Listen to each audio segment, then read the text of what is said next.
we just take a second to reflect on grinding? Where were our parents? Just gyrating on your classmates on school property. It's like the purge. You're in school, 2 hours previously, you had to ask to use the bathroom. Next thing you know, you're going primal in the gymnasium. You're there before God and your physics teacher.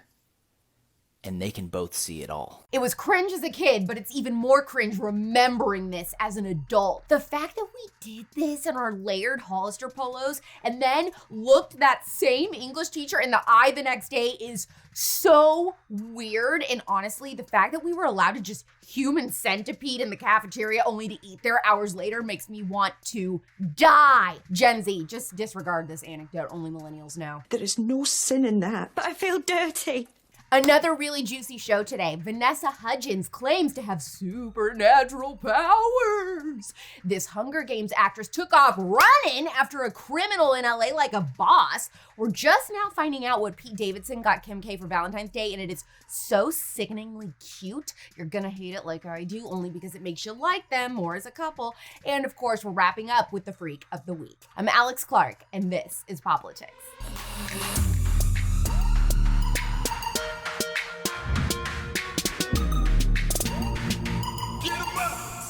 Anytime something sketchy and new age happens, my POPlitics team will start singing, Doreen, Doreen, Doreen, Doreen.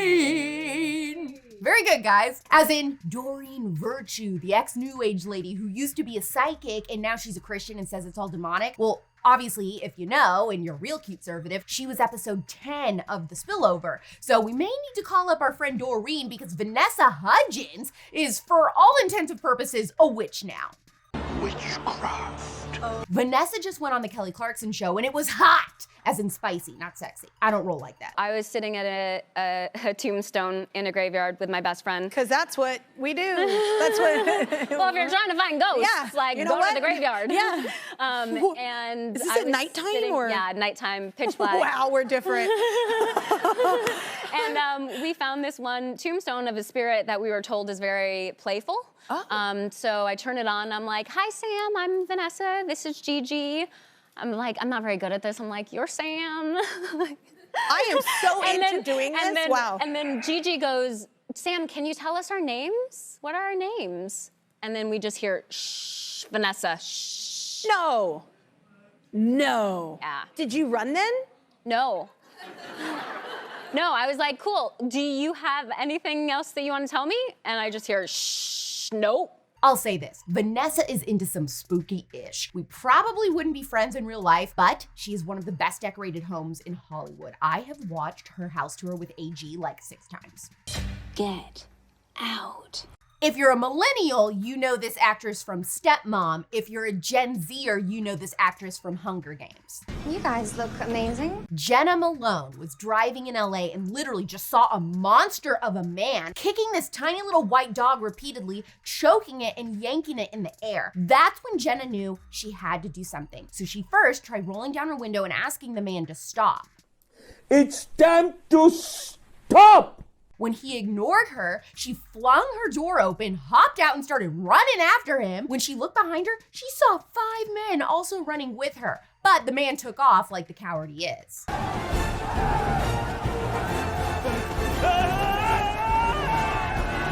The good news is that the dog was saved. His name is Champion, and he'd actually been missing from his owner for like a week. Luckily, he had a chip in him, so he was quickly returned to his owner. Poor Champ, though, had to have multiple surgeries, so Jenna has been sharing the link to his campaign. I'm just glad this story has a happy ending. The news story of this is wild, though, because they're literally interviewing Jenna and like all the people that ran after this guy, and clearly have no clue that they're talking to the famous actress Jenna Malone. Pulled over and started chasing him.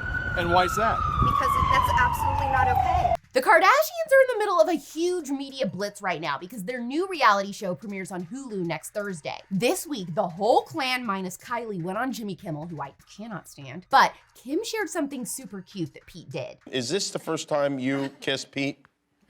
Yes, that is. It is. And another question. What became of this rug? Do you have this now? Seems like you should. Actually, for Valentine's Day, he got me the rug and the whole outfits. He did? And the little genie lady. Oh, yeah. wow. He is The whole very outfits. thoughtful. Yeah, so I do own the rug. We had to carry in a huge bouquet of flowers that Pete sent here for you. Does that make the other boyfriends look bad?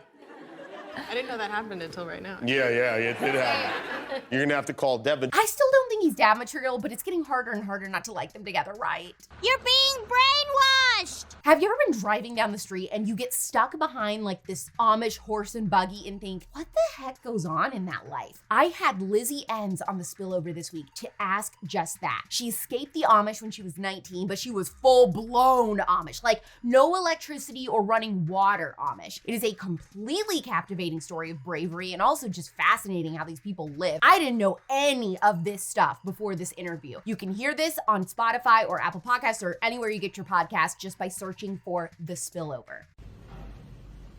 Can he drive? Can he drive?